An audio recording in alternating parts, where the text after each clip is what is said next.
Bonjour, bienvenue dans ma présentation de la Victrix Scorpio en 338 la Pua Magnum.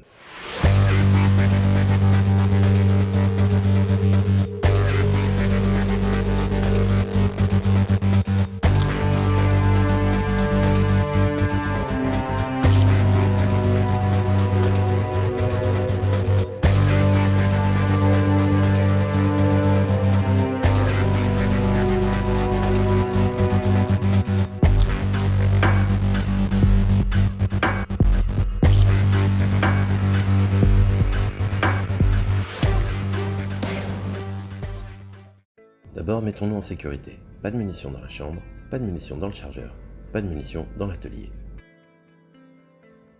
Détaillons la crosse. Le busque est réglable tant en hauteur qu'en orientation. Pour cela, on desserre l'attache rapide, on règle la hauteur et on la resserre. Dans sa position haute, le busque est réglable en orientation. Ceci afin par exemple de pouvoir enlever facilement la culasse. On peut donc le maintenir dans cette position. Et afin d'assurer l'alignement, il est guidé dans la descente.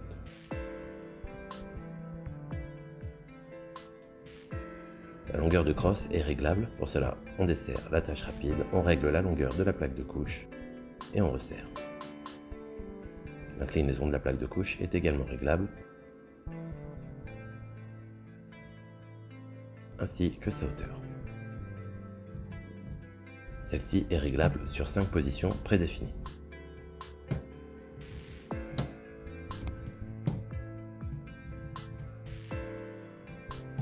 La crosse de la Scorpio embarque avec elle son propre monopode.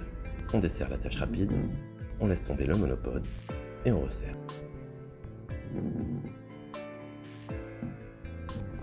La longueur totale disponible est de 7 cm.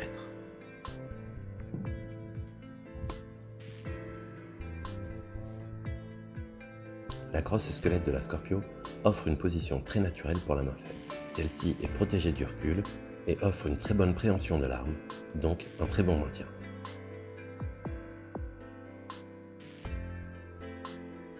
Des attaches QD pour installer une sangle sont disponibles des deux côtés de la crosse,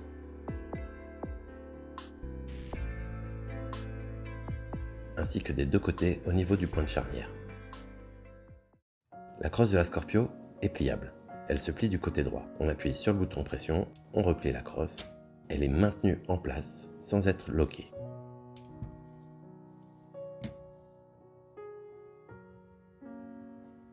De l'autre côté,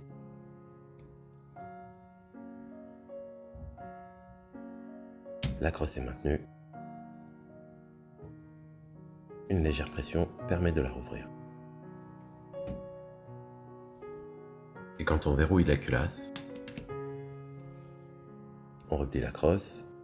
Le levier de réarmement passe juste dans la crosse squelette. Celui-ci est donc maintenu en place et ne pourra pas tomber pendant le transport.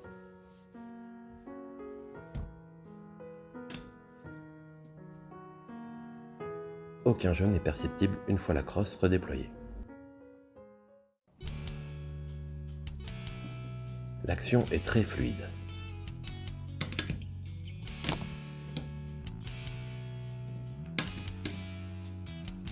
Quand on met la sûreté, la queue de détente est en sécurité, mais on peut toujours continuer à ouvrir la culasse, ceci afin d'enlever ou de mettre une munition.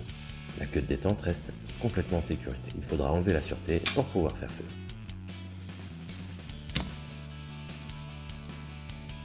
L'arrêtoir de chargeur étant en position centrale, il est donc ambidextre.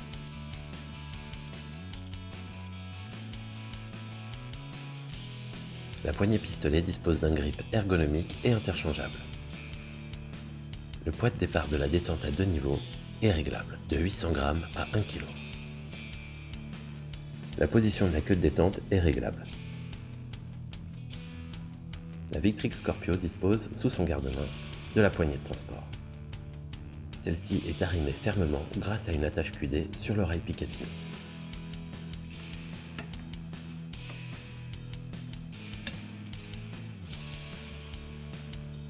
Le puits de chargeur est asymétrique, afin de faciliter l'introduction du chargeur. Celui-ci est plus prévu pour les droitiers. Il s'agit d'un chargeur polymère de 7 cartouches. Voyons voir la culasse. on appuie sur l'arrêtoir de culasse et on l'enlève.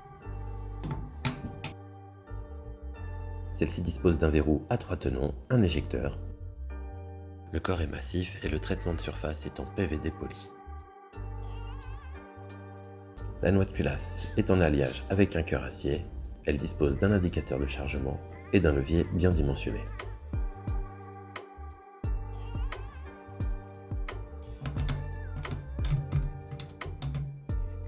La Scorpio dispose d'un rail Picatinny ponté à 20 MOA sur la totalité de la longueur du boîtier et du garde-main. Le garde-main dispose d'attaches M-LOK sur le côté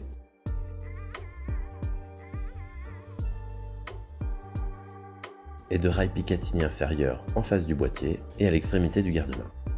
Le rail M-LOK des faces latérales. Ici un bipied Atlas BT10 LW17. La Scorpio de ma présentation est la Scorpio V. Elle est donc équipée d'un canon match en AISI 416R de 26 pouces. La Scorpio est fournie avec ce très beau frein de bouche amovible à 3 chambres. Elle mesure 1,25 m cross déplié et 1 m cross replié pour 6,7 kg à nu. Le traitement du boîtier est en PVD mat. Sur une carabine d'exception, on monte une lunette exceptionnelle. Trigicon s'est enfin lancé dans le marché du tir longue distance. Voici la 10 Mile de Trigicon. Celle-ci dispose d'un corps de 34 mm de diamètre. Son réticule peut s'illuminer en vert et rouge sur 5 niveaux d'intensité. Elle offre 29,1 millirad d'élévation, 14,5 millirad de dérive, avec des clics en 0,05 millirad. C'est une second plan focal. Le diamètre de la lentille est de 56 mm et elle dispose d'un zoom de 5 à 50, un vrai télescope. Et comme c'est une Trigicon, elle est très résistante. Cette lunette est juste incroyable. Vivement de pouvoir l'essayer. Voilà, c'est la fin de ma présentation. Malheureusement, encore une fois, Covid oblige, je ne peux pas l'emmener en stand. Mais ce n'est que partie remise. J'espère que ma présentation vous a plu. Surtout, n'hésitez pas à commenter, à liker et à vous abonner. Ça fait toujours plaisir. Et surtout, continuez à vous protéger.